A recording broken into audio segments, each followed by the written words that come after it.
Hello and welcome to the Warp Shelf. I'm Frank Durant. I'm Deshaun Vasquez. We are two artists reaching into the pile that is Disney Plus to find out what is worth owning, what's worth taking home, what's worth actually owning physically, which is hard to decide in the world of streaming, I feel like. But that's something that we strive to find out here. And really, we're going to do some deep analysis on what I'm sure is one of my fever dreams that we've all dived into. So this is Chip and Dale's Rescue Rangers. What a wild fucking movie. I don't know any other way to say it. Yeah, it's something. It's something. Where I feel like we're big fans of Roger Rabbit. I think we've said that before on the show. We're big Roger Rabbit fans, and I don't think that's without merit. That is a great movie. Yeah. No matter the age, looking back, it ages extremely well. I think it's a really surprising movie in that aspect, and still just the best one of these like live action / like animated hybrid films. It's super strange because I think that there's a lot of great ideas that go in to these type of movies. But sometimes Hollywood's starting to feel a little dragged down with these like mega property movies, I feel like. Yeah, enough with the flexing. It's kind of like trying to find out who can shove the most properties into a movie to make more toys of it, which I get it's a business, guys. You get it. Gotta make the dollar. But it's like, this used to be fun and now it just becomes ominous.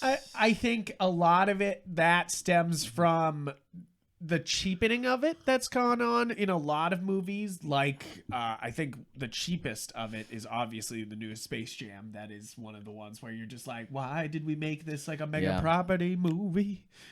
Ralph Breaks the Internet was also pretty bad. You're like, boy. Yeah, where it's like, I see why people like Ralph Breaks the Internet, but I never did. I was kind of like, I don't like Sarah Silverman most of the time, so I was just like, I don't think this works as much as something like Ready Player One, which did a decent job of like using everything in a logical way for the story instead of it feeling just like, here's every property imaginable. Here you go.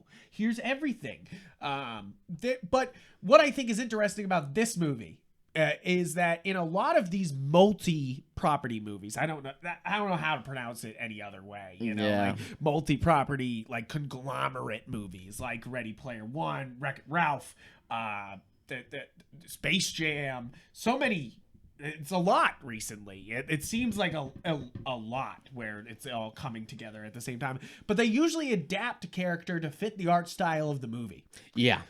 They go, okay, so that's what we're going to do, and we're going to make it look like that. Even in Ready Player One, they're like, here's my favorites, the Gundam, but it's Ready Player One's Gundam, like it looks like, and it's same thing with Mechagodzilla. It's like, oh, that's Mechagodzilla, but you can tell it's a little bit different. Like it fits the art style, it fits something that Steven Spielberg was pulling on for that. And but I think that this movie makes it so different that they just go, an art style, nah, we're just gonna shove everything in this, and for better or worse. I think that it starts off as just kind of funny that they just kind of don't stick to an art style and they just do whatever, and then it turns into just flexing for a little bit. I think the number one flexing scene in this entire movie is the setup scene where what's the name of the guy who gets stolen of the Rescue Rangers? Sorry guys, I'm terrible with names. People, I'm not going to remember the chipmunks' names. Chip and Dale, and then their buddies with the mustache that gets stolen. Oh yeah. Quimby? Something like that. Yeah, I always forget his name. I always remember Gadget. Sorry, yeah, yep, and Gadget's the girl. Yep, and I think it was, I think it was pretty. It's wild that they just kind of once he gets stolen, they show this whole scene where they literally try to combine as many animation styles into one scene as possible, and it feels like a flex. It feels like a gigantic, like, we're going to do everything possible in one scene, and we're going to meld it all together. And I think some scenes it doesn't work. That scene felt like a flex where they were trying to like set some record or something like that for the most animation styles on screen at the same time or something, because they had claymation, like little stop motion, they had puppets, they had 2D animation, they had the weird 2D 3D of Chip, they had Dale as an actual 3D model, which is like they one of the it was mind blowing, and I felt like I was having a fever dream, guys. Like all this shit, I was like, I'm so impressed, but also, what the fuck is happening? That's the one I really don't like, is the like 2D but 3D look that like Chip has the entire time. Really? Because when they want to go for like the more 2D characters, they tend to just do that. Yes. Just like, okay, here's this 2D character, who's this 2D character. They all look like they're traditionally animated.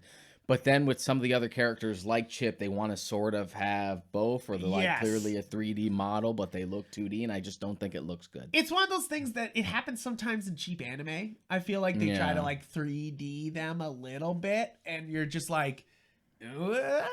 And it's just like, I think sometimes it works. I think sometimes Chip looks good, and then there's moments very early in the film he shoves a bunch of nuts in his mouth.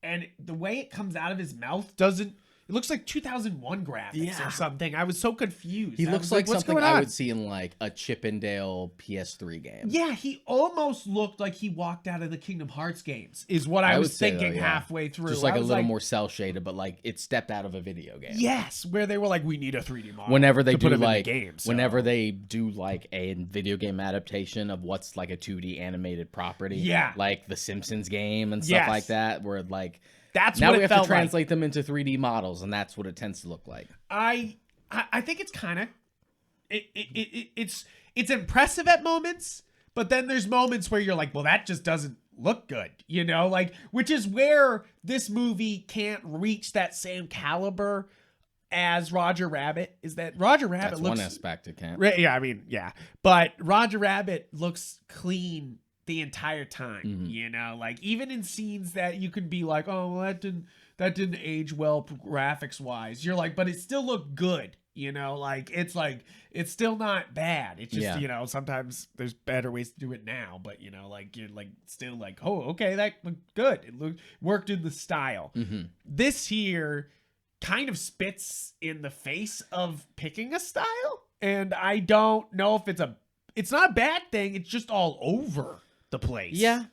And it thinks it gets away with it because it's like playing on the joke, like, you know, the whole lampshading thing. It's like, whoa, if we address that it's weird, then it's not weird, right? Just like not necessarily. Not necessarily. Like later on they give Chip a Snoopy ear, and they keep that joke going for so long, and you're just like, it's kind of freaky looking. Can we stop using that? I was like, it's really weird looking. It sort of defeats the point of just like, oh, sometimes characters get like cosmetic surgery to become more like 3D hyper-realistic models, which is a funny joke. Yeah. But it also sort of contradicts itself. It's like, you were already 3D before. You just had like a 2D filter on. Yeah, you're like, wait a minute. Is this 2.5? If you actually stuck with it, them being like 2D models like the teachers or like a bunch of the other cartoons where they're actually like obviously 2D characters. Really, what this made me feel like is, do you all remember, and I'm sure I'm literally outdating a lot of our audience here, the Cartoon Network commercials where just all the art styles were in together? I kind of convinced that was the same director as this, because it feels the same, where everything's all in the same universe, and you're just like, as a little kid, my mind was blown when I saw Jackie Chan doing laundry with Johnny Bravo. I was like, you know, like, and but here I'm just like, holy crap, what the fuck was that? Stan from South Park, baby, like in a steam house with several other anime characters. Like, what's happening? There's like no rhyme or reason to the Easter eggs, which is sort of an issue. It's fun at first, yes, but then it starts to get like, okay, why are they here? It feels like the rule is we got everything, you know, like, and they kind of just did that. It's so weird because I imagine the money they had to pay to like get all of this shit, which is weird that it's a movie that went straight to Disney Plus. Yeah, you're like, wait, what? And I don't think many people knew this movie was coming out before the ugly Sonic news got out. Like that was, I think, a big thing is like the ugly Sonic being a character in this propelled this to being an absolutely more popular movie, I want to say. I knew about it only because I grew up watching Rescue Rangers and as John a kid Mulaney. And knew it was coming. But basically the moment they said live action animation hybrid and John Mulaney and Andy Samberg are voicing them, I'm like, okay. I say that John Mulaney did a good job here as Chip. Andy Samberg, I feel I think he does a good job. But it's not. I don't know if it's it. You know, like it's too far removed. I like John Mulaney and Andy Samberg, just like yeah, individually. I think they did a good job. But it's just one of those things where like it just reeks like every other like celebrity casting for an animated movie like this. And they kind of poke fun at it too with the Seth Rogen joke, where Seth Rogen ran into all his other animated characters and they all laughed together the same. I first off, very, very funny joke. Yeah. I was like, wow, we're good. We're acknowledging that Seth Rogen is in way too many properties. I'm glad we're acknowledging this. But it's just like, what's like they're sort of poking fun at it, but you're like, what's happening? I watched this with my buddy Alex because we're just like, fuck it, let's just put it on. And he had basically said that with that Pumbaa scene. He's like, what the fuck is happening?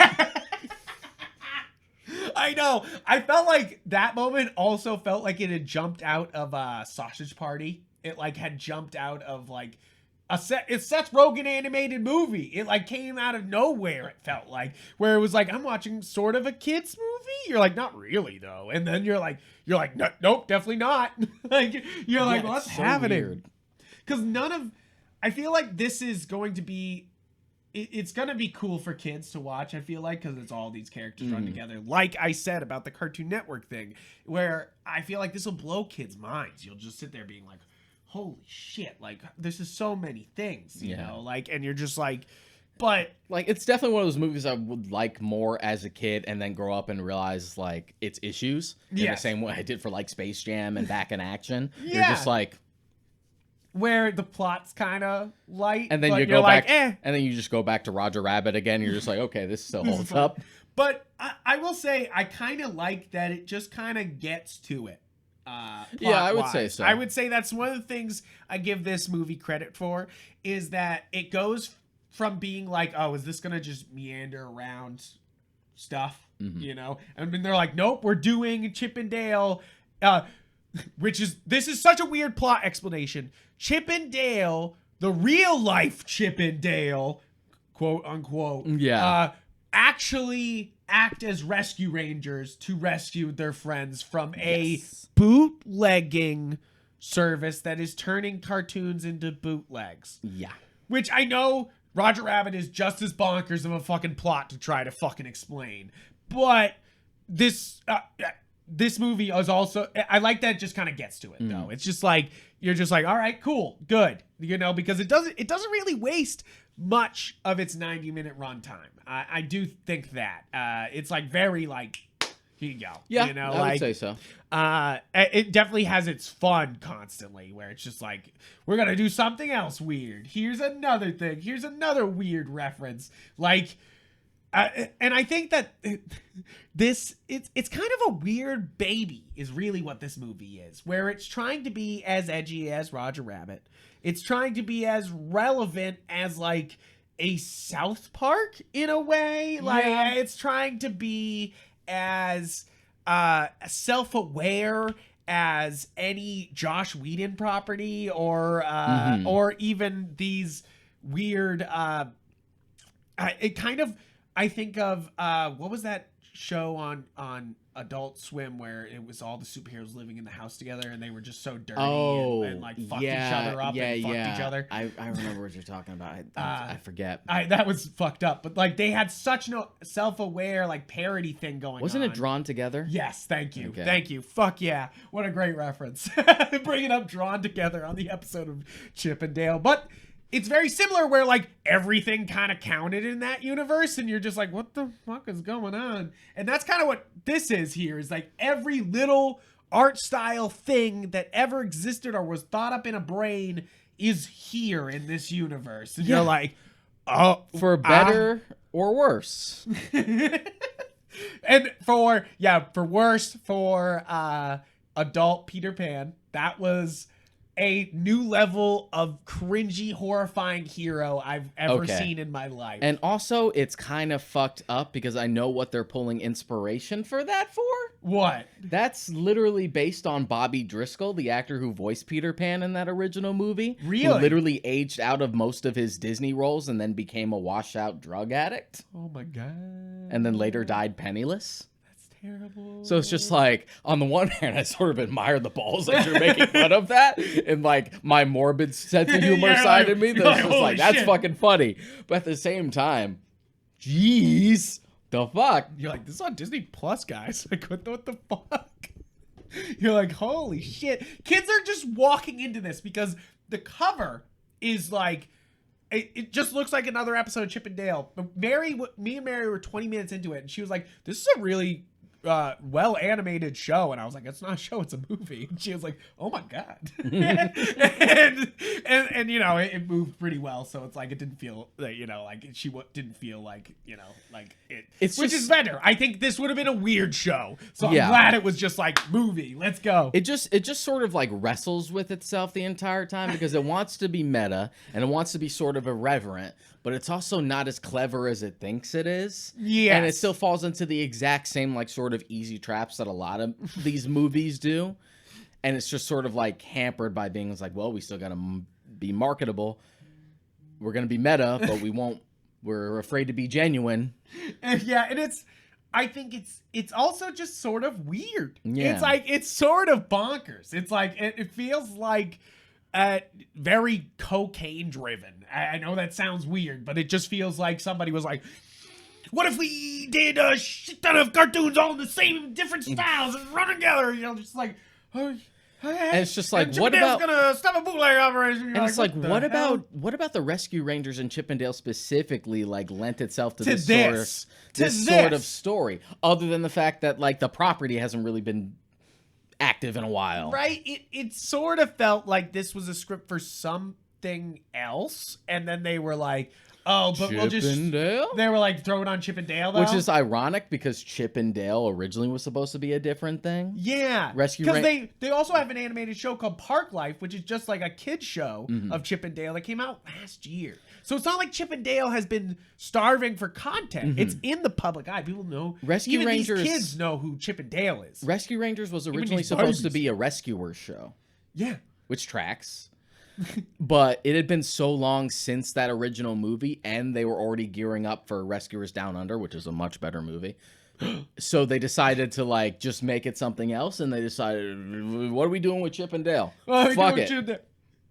The fuck are we doing with Chip and Dale? I know, it kind of, like it feels like that. It's just so weird. It is very strange. It even got to the point where like there's a Rescue Rangers episode of the DuckTales reboot. Yeah. That they weren't allowed to do because this was in active development at the time. So you can't use Chip and Dale. Were you doing something with Chip and Dale? And they're just like, okay, but we're going to do it anyway. And they just fucking did it. And it was just like the Rescue Rangers showing up as like little chipmunks just like doing things in the background. Like they're literally having an adventure over here while the DuckTales crew's over here and they sort of intersect. They don't even talk. Really? They're just like, well, that was weird. What are they doing over there? And it got to the point where they're just like, we're just going to do it anyway. And then, you know, better to ask for forgiveness and permission. And then once they show, they're just like, okay, it's fine. Okay, that's fine. It's totally cool.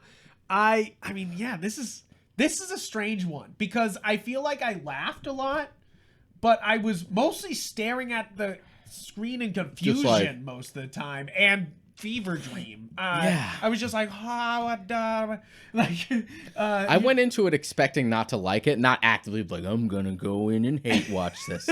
But it's just like, put it on, let's see. Yes. I was a little perturbed just because I had seen articles just like, this is the spiritual successor to Roger Rabbit. I'm like, I doubt that.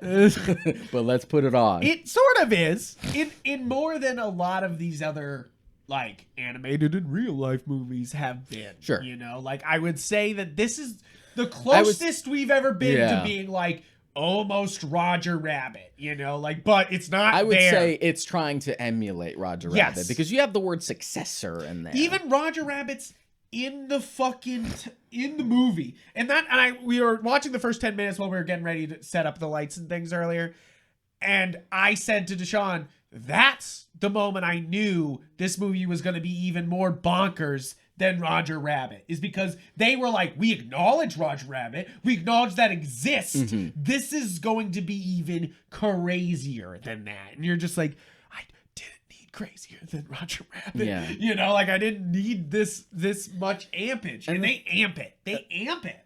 And the thing is, like, where like every frame is kind of filled with 3 or 4 characters sometimes, and fully animated in the style. It's not like Space Jam where they were like, we have some actors dressed as Nazguls and Gandalf, and they're definitely not the actors. They're just there, and you're just like, yeah. And it's one of those things. Was the worst one, it's one of those things where like you can like, go please. like meta, like so meta, but actually still have something to say, and that's sort of the thing. Like this is meta for like meta's sake. Yes. To like have all these properties and just sort of have like a crazy wacky adventure to laugh along and have a bunch of Easter eggs that I'm sure were very expensive. Yes. Because there's plenty of stuff that even Disney doesn't I feel own, like surprisingly. this is kind of a cult movie. Yeah. I feel like that's what I really feel here is what we're getting at with the Roger Rabbit thing. Because Roger Rabbit is kind of a cult movie, you know, like it's not, it is big, but it's not like huge. The thing about Roger Rabbit is that for as much as you might remember it because you saw fucking Mickey Mouse and Bugs Bunny meet together on screen, right? Is that Roger Rabbit had something to say. It was about a dude getting over his brother's death. It was about it was about the transition out of the traditional Hollywood studio system. Right. It was an entire metaphor for like segregation. Yeah, you're like, holy shit. It was about like the industrial complex of like California building freeways. I don't think this thing has something to say, but it does have a personal story. I feel like sort of that's what I sense here. There's sort of this like personal story of leaving a friend behind, but none of you meant harm to each other, you know, like, and you thought you did, but you didn't. There's something like real there, you know, like, and you're just like, oh, that's personal and that feels real. And there's a lot of like real personal moments that you're like, there's some actual feeling behind this weird wackadoodle movie, which is where I give this movie credit, you know, is that there does feel like something's alive behind the scenes. It's and everything going on. Some love was put here, and that's what I give it credit for. It's not a Space Jam, a Wreck-It Ralph, a, you know, like a just kind of like we're throwing all these things in there for the fun of sake, you know, like, yeah, especially both Space Jam movies. It's like it's funny because Ready Player One I don't even blame, because that's like a book that was written so long ago and they did all that, you know, so it's not like they were doing it, you know, because it was the trend or anything. They were like, Ready we're Player adapting One is the like story as like a novel is like the easy sort of like, man, what if all what this if stuff everything existed? What if everything exists? It's basically Internet the movie. It's like that same thing. It's like, what if you could go to a This virtual is more world where like all this these is like properties can interact? deep fried internet as a movie is That's what I would say. That's actually a good way to put it. Yeah. Deep fried internet, the movie. And I don't, it's one of those things where like, you're also leaning a little much on like, it's weird. You want to get away from the Chip and Dale stuff, but at the same time, you still want to keep it to like bring people in. Yeah. But it doesn't feel genuine because even if you address it, it's like, oh, they were just putting on voices for the show. Yeah. You still have celebrities voicing the 2 leads. The other Rescue Rangers are barely in it. The only one who actually returns to play one of the original Rescue Rangers is Tress MacNeille, and that's it. Yeah. And the fact that it's even called Rescue Rangers at all when there's only 2 of them there, when it's supposed to be the whole group. And this movie has so little to do with that original property that you might as well have just given it a different subtitle. I would have called it like Real Rangers or something like that, or something. I don't know. It's like, because this title, I said it to you earlier, is kind of misleading in a way because it makes it look like it's just another episode. Of the show, or even a new take, on the show, but it's kind of neither. It's really not. I kind of enjoy that it's neither, but also I kind of like, wait, but I want that I want just continue Rescue Rangers. If you're gonna continue fucking X-Men, please continue Rescue Rangers. You know, like this is also the reason why in Roger Rabbit we made original characters and then framed like the known properties like around it. Yeah, right. Because when you go too far in one direction, it feels sort of weird. And it's funny that like and that's why it feels weird when the cheesemonger comes up and it's not actually like the Swedish chef. When they do the off-brand characters finally, you're like, yeah, but why isn't it the brand character? You know, because you've been doing all the brand characters, and then we get to places like the cheesemonger and he looks like the Swedish chef, but he's got cheese. You know, like you're just like, it's a funny scene. It's I actually really like the whole cheese bit, because I felt Rescue Rangers, where it was like, okay, I like that cheese was like. I like that they literally go to the uncanny valley and they like see the fucking Jellicle cats and shit. You're like, okay, that was probably. I know Seth Rogen characters being one of the like mobile games like Deadeye characters. Yeah, you're like, holy shit, like that looks a little too authentic. too authentic. And I can't believe the Coca-Cola bear is a bad guy in this movie. You're like, what is... I had brought that up as soon as I saw him, because they don't like address it like he never drinks a Coke or anything. He never drinks a Coke or but I'm just like, I had said to him, like, I'm very sure that's supposed to be the Coca-Cola That's the Coca-Cola bear. And he's just like, are you sure? I'm like, look at him. But they're kind of like, saying he's the Coke bear now. Is what they're saying. Exactly. And you're just like, you're like, oh shit. Yeah, that's the weird thing about this movie, and it's sort of an adult movie. It's all the references are for adults, and like on when they're saying lines, but behind the scenes is all kid stuff. So like, I feel like kids will be able to watch and be like, oh, there's characters I love, you know, like but like the lines on screen are very adult and very. I mean, they go to a bathhouse like it's a mob movie, you know, like, and you're just like, what? What is happening? It feels, you get like this weird whiplash about it. It's true. It's like moments I loved, and other moments I was like, what's happening? And you also get like the clash of like, sometimes it's super well animated and then sometimes it's super sloppy. So it's like, I don't like the way Chip looks because like it's super hit and miss. But then you get to the fucking...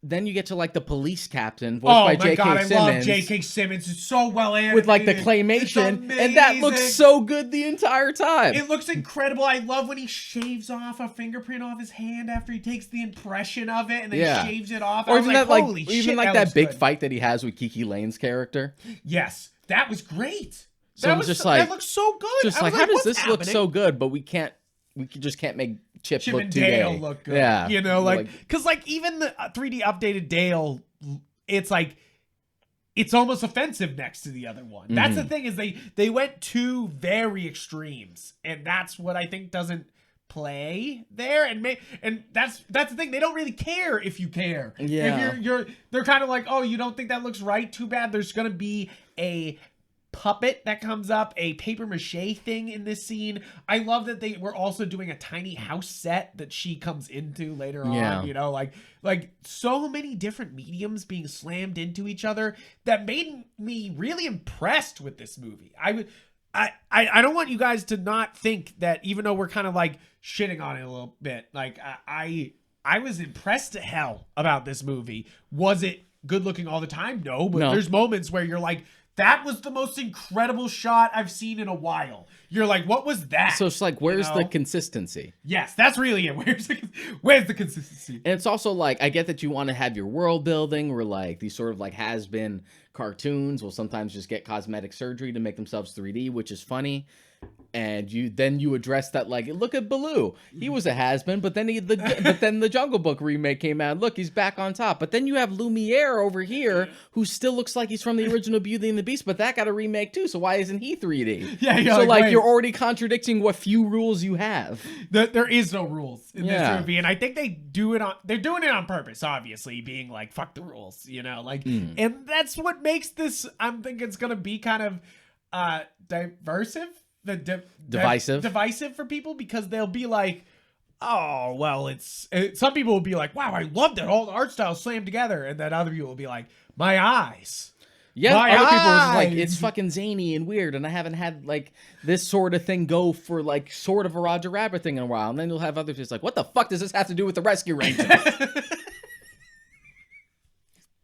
I love that you're that about this movie. You're like, what the fuck does this have to do with A little Rescue bit. Ranger? And it's one of those things just like Rescue Rangers wasn't even my favorite of the Disney afternoon cartoons, but it's still just like, huh? What? It's sort of like that What? that Deadpool reacts video that they put out Yeah. with Korg, where it's just like, you can watch my trailer reaction to Cruella, and it just cuts to him just being like, where the fuck are the dogs?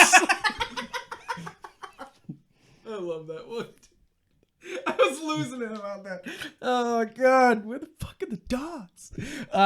This is, and there's that's the thing is like everything exists in this. There was Lego people, there was toys. For some reason, some toys live and some get smelted down at the factory, like the shampoo bottles. So you have which like was a wild weird reference. video gamey characters. You have like traditionally animated characters, CG characters from a bunch of different properties. Like you have like Tigra from the old Avengers cartoon there for some reason.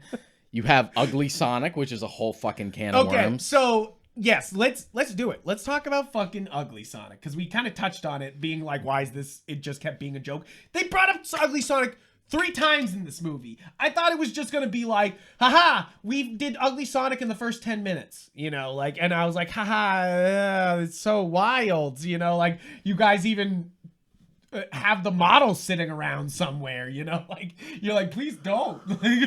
And apparently, I guess the way they were able to get away with that is that like Paramount doesn't own that. Like it's just still like Sega owns Sonic in general. Yeah. So I guess they were just Ugly like, Sonic doesn't really count. Yeah. yeah. So I guess they were just be like, hey Sega, just slips a $100 bill.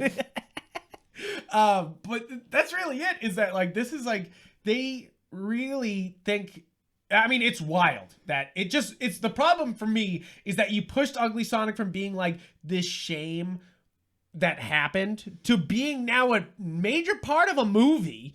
And now that people have seen him more, they want him more. And you're like, please, no. No. No. On the one hand, I appreciate that it was more than just the one and done Yes, gag, I sort of but appreciate that. at the same time, it's just like, you didn't do it in such a way where I'm not like, why is he still here? If you were going to do it more than just the initial gag, then you should have found a better way to incorporate him. Right, you're like, but I did think it was pretty funny that they come back and both Chip and Dale just get lost in his teeth, like looking at his teeth. That shit, even though it was a recycled joke, I lost my shit when they both did it. Like, I was just losing it. That was the thing, is like, there was moments where I was just absolutely losing it over this movie. Yeah, but then there were there's times other moments where I was like, what I just genuinely happened? laughed, and at other times I'm like, what the fuck is happening right now? So I came out of it just like, it was fine. It was genuinely funny at times. On the other hand, it seems just really weird and all over the place just for the sake of it. Yeah, it really does. It's kind of like in the way where they're like, well, we can sort of make a kid movie if we make it zany, you know, where if it's just bonkers, they'll think it's for kids, you know, like, and you're just like, yeah, but now I just got this bonkers movie that is in somewhere in my psyche somewhere, you know, like, you subjected me to this And shit, plus, bruh. it's also one of those things where, like, whenever the few human characters show up, it's like the charisma just gets sucked out of the scene. Yeah. Because, yeah. like, Kiki Lane, especially, she does a good job. she's a great actress. Watch If Beale Street Could Talk. Yep. Please. Great movie. I love Barry Jenkins stuff. It's just one of those things where, like, it's clear that she's just, one, this is like, oh, this is a kid's movie. Yep. And two, I'm acting against nothing right now. Yeah, she's never actually looking at them Yeah. right, and I'm like, guys, just move the models over slightly so she's looking at them, you know, like, or reshoot. Who knows? So You're like, what it's happened here? It's in this really weird spot where it's just like, yeah, we address the source material and we like it, but we also at the same time don't care that much. Because they have deep cuts like Double O Dale being the spinoff. That was an episode in the show. So Right. it's just like, okay. Okay. We're like, oh, look at all these tapes I saved. Look at these fucking Pogs. Yeah, right. The Anyone Pogs. remember Pogs? Anyone remember Pogs? I always think that Pogs is always kind of like a disingenuous throwback, because you're like, yeah, it's weird, you know? Like, but I bet they'll do the same when we're all doing like Mighty Beans, and you'll be like, Mighty Beans? Yeah. And it's just so odd.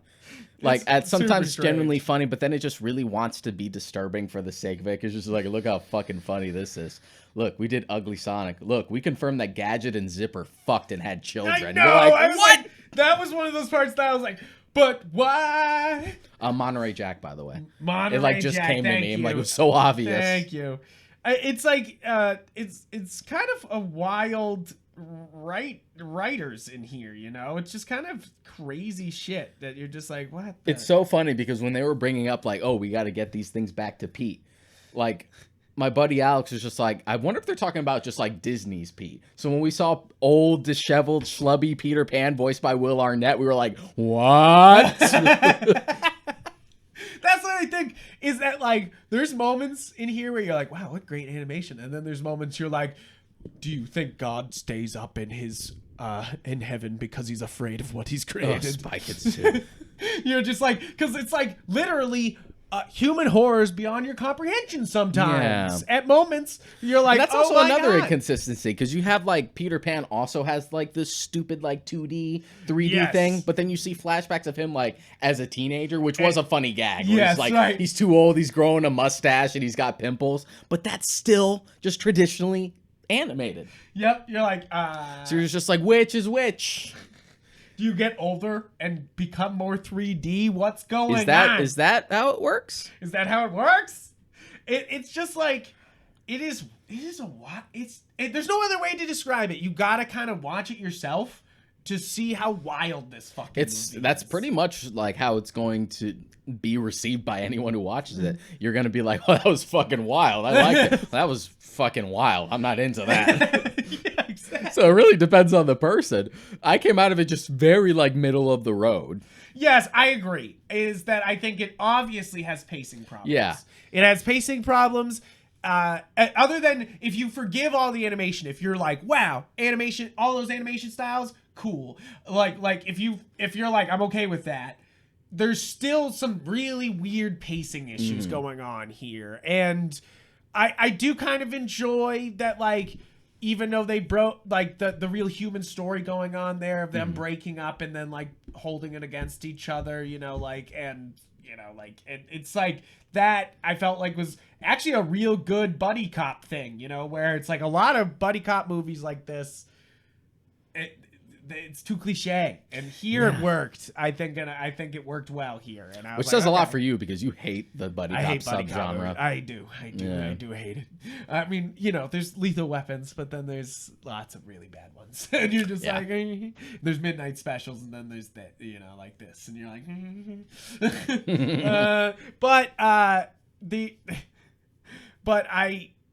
it's so weird because this is not just. It feels like Roger Rabbit in the way that. It's not just Disney properties, even though Yeah. it's made by Disney, you know, where it's just like, you're like, how about. And people have made the jokes like, oh, we'll never get something like that again where they get along, especially with how greedy Disney is. So it's just like, yeah, we sort of get that again, but there's like, it doesn't have the nuance. Yeah, exactly. I do. It's like one of these things where you're making a piece of art here and this will forever exist, and you're like, okay, Yeah. that's cool that like some of these characters got thrown into these movies that we haven't seen in years. But years. you have to make it more about the references. Like if you took out the actual established properties of Roger, like that are in Roger Rabbit, it would still work as a movie. Yeah, right. It would still. Still play. It's just cameos, you Yeah. know, like, and that's the thing. I think that's what we're really trying to say is we've gone beyond cameos. We've gone beyond just walking behind. This is like immersed in cameos and properties, you know, like every inch of this is 3 characters on screen. It's like somebody mandated the fucking thing where they're like, if you turn a shot, it better have 3 properties in it. It's so funny that like this came out and then there's like that horror movie Winnie the Pooh movie coming out I know. just because They're like, Winnie the Pooh came out of copyright. Let's Yep, go. Winnie Pooh's public domain, so we're gonna make a horror movie. I remember a comment just being like, just because it's public domain doesn't mean you can ruin my childhood like this. I'm like, that's exactly what it means, actually. Actually, that's exactly what it means. I feel like that's what they did with the Wizard of Oz. They were like, oh, it's copyright free now. Now we're going to make it horror, and you're like, oh no. Yeah. You're like, holy shit.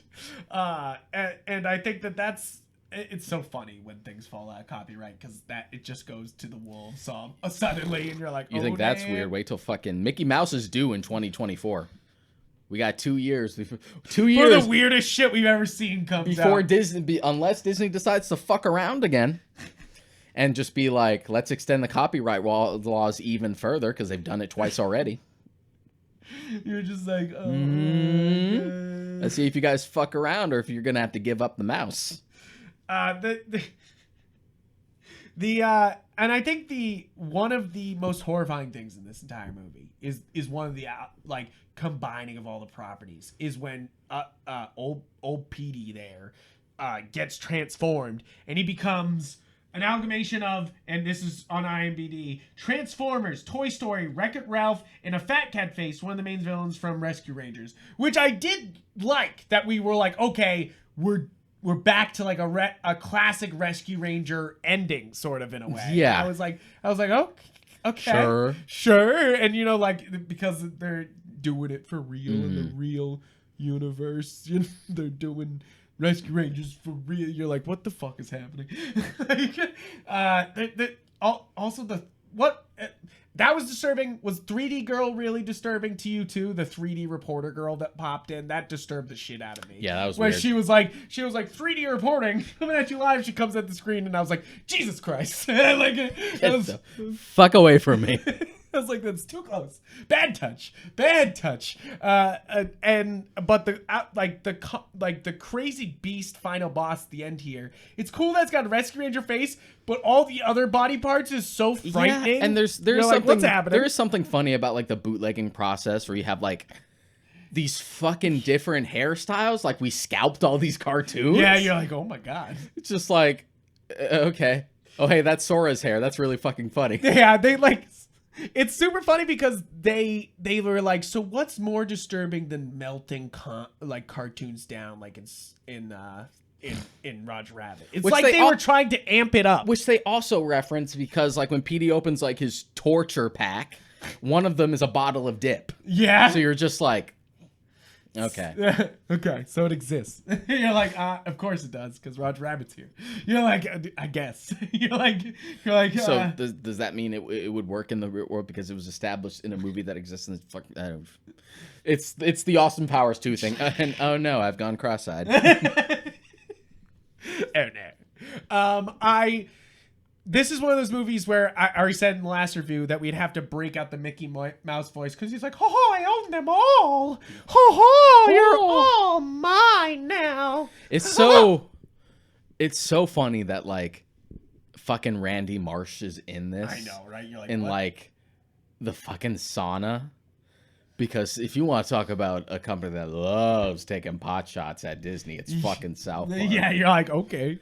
Like, just to remind you, in canon, the way COVID happened is that Mickey Mouse and Randy Marsh went on a fucking huge Coke binge in Wuhan, and Mickey Mouse dared Randy Marsh to fuck a bat. No! And that's how COVID happened in the South Park universe. He's like, oh, Randy, just fuck that bat real quick. And he later fucked a pangolin. South Park is just wild like that. And then later on, fucking to blackmail Randy Marsh, he had him fucking assassinate Winnie the Pooh. Jesus Christ. So you literally have a scene of Randy Marsh choking out Winnie the Pooh with garrote wire. No. Randy, no. I fucking love South Park so much. But like South Park can do that because this it's not Chip and Dale. Yeah. You're like, what's happening? What's happening? And it's one of those things where, like, because South Park isn't owned by that or doesn't own that stuff, they can just go wild and not have to be held back. This is one of those things where, like, it wants to be really crazy and weird, but it's still Disney at the end of the day. So it's sort of like in this weird spot where, like, it wants to be sentimental, but it also wants to be it wants to be a nightmare. It's... I'll go back. It's a deep fried meme movie, and I think this will go on to have giant like cult status. I really do. I think that I think we're looking at it kind of like, huh, but there will be kids who will be like, it's that meme. It's Back to the Future. This isn't for you, but your kids are gonna love it. You know? Yeah. Like, and this is one of those moments where I feel that, where I'm watching it going, this is crazy. And I'm sure a bunch of kids are being like, just my speed, you know, and you're just like, okay. You're like, all right, that's fine. Fucking weirdos. But hey, am I out of touch? No, it is the children who are wrong. Exactly. No, that's the thing is my review here and for the final score really of like of course on the Warp Shelf, the score is pre-order it, get it on sale, and nope. Is that I would say it's kind of a get it on sale. It's one of those things that you can watch it on Disney Plus probably forever because it's a Disney Plus original. I'm at the watch it. Yeah, you're just like see it for the spectacle. But spectacle. Yeah, it's definitely it's a spectacle. I would say it is. Kind of blows your goddamn mind balls. I felt tired. See it for the fucking trip that it is. Really, it's a trip. It's a trip, guys. I want to thank you guys for listening into this episode of that is. Because I really don't know what else to say about this movie. No, it's wild, and I feel like anyone should just watch it just to judge for themselves. Because believe me, you don't need to have watched Rescue Rangers to get it. No, that they'll explain it. They'll fucking throw it in there. They like explain Rescue Rangers because they know this movie is kind of for kids, and you're just kind of like, but why? Then why do we have this crazy mob story going on? You know, you're like, what's happening? There are a few things that amuse me more than like traumatized parents thinking they made the wrong choice with showing their kids something. I know. That's what I'm thinking is a lot of parents are going to be like, wow, look, a new Rescue Rangers show. I'll put it on for you and then walk away. And then and the shit's on there, you know, you're just like, oh, damn. So I think that's really it is that this movie is carrying one thing I will say that's great about this movie. Is it carries on the tradition of scarring our children, of scaring the living piss out of them. Gotta toughen them up. Yeah, just really putting nightmarish shit on screen so that sticks in their fucking psyche forever. And I think that's what this movie's really gets down to. At the end of Infinity War. Good. I'm sure my dad and my mom's generation felt that way when Optimus Prime was killed in the Transformers movie. Just like, get him. Get him. Or, you know, Land Before Time, Littlefoot's mother's death, or basically most of Don Bluth's work, come to think of it. Yeah, right. He kills people. he's a killer. His philosophy was just like, you can pretty much put a kid through anything in an animated film so long as there's a happy ending. Exactly. Don Bluth's like, I'll endanger a kid. He's like, I'll do it. I'll do it all day. But guys, really, thank you for listening to this review. Check it out for yourself is basically the review. Stream it. Find out. If you don't have Disney Plus, you're missing out on a fever dream is basically I'll say. Not sponsored. As expensive as it is, and sort of like they're just sort of losing money by not putting it in the theaters, that would be a wild theater reception. I'm not sure how well it would have made. Yeah, it would have been weird. I would have loved to see a cutout of this movie though, like of all the characters on like a cutout in the theaters. I would have been like, oh, just a weird, disturbing weird cutout. Yeah, right. You're just like, that's weird as shit. It's really it feels like a race to try to fill as many animation styles as possible, and in a way that might make some animators jealous and others exhausted just watching it, you know, like they'll be like, oh shit, what the fuck. But guys, thank you so much for listening. Check out galaxygeek.com where you can find all forms of our podcast, where you can find the Galaxy Geek YouTube page where you can watch our beautiful faces for the Warp Shelf, or you can listen on any podcast platform you can find. You can also make the algorithm work. Make the, hit the buttons down below. Do the thing. Do what you feed do. The beast. Feed the beast. And smash that like. And then we'll definitely have some great episodes coming towards you for the next weeks. Don't worry, get excited.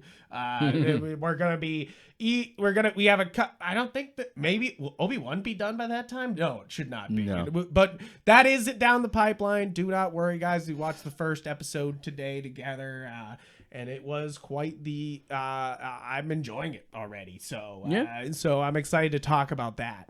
Less excited about this one because I was like, what the fuck did I just witness? And it's like, it's one of those things that even if you're really, really high, you're gonna be like, what the fuck? Like this is like something like you don't use as an anchor to not have a bad trip on. Right? You're like, hey, you want to send this guy on a bad trip? No, adult Peter Pan, no. Just like you want to change someone. Just one bad day. One bad day. But thank you guys for supporting the show. Check out our personal Instagrams and Twitters. I'm Yep Frank on there. Modcaraika. And I'm Yep Gundam on Instagram, where I post these Gunpla. And Deshaun got me this dope gigawatt transformer for my birthday. I almost don't want to open it, but I kind of want to take pictures with it. So I'm kind of like, just open it delicately. My open it really it's got a flap, right? Yeah. You can open it reasonably and not damage the box and then put it back. But the value. They won't know. They won't know if you're careful. But thank you guys for supporting the show, and thanks for listening this far. If you've listened this far, and we'll see you all next time for whatever that may be. Yes, it could be Y the Last Man. It could be Yankee Doodle Dandy, and it could be some new movie. Who knows? Yeah. What a wild contrast. Y the Last Man or Yankee Doodle Dandy? Yes, quite the wild episodes coming up. Check it out, guys. See you next time.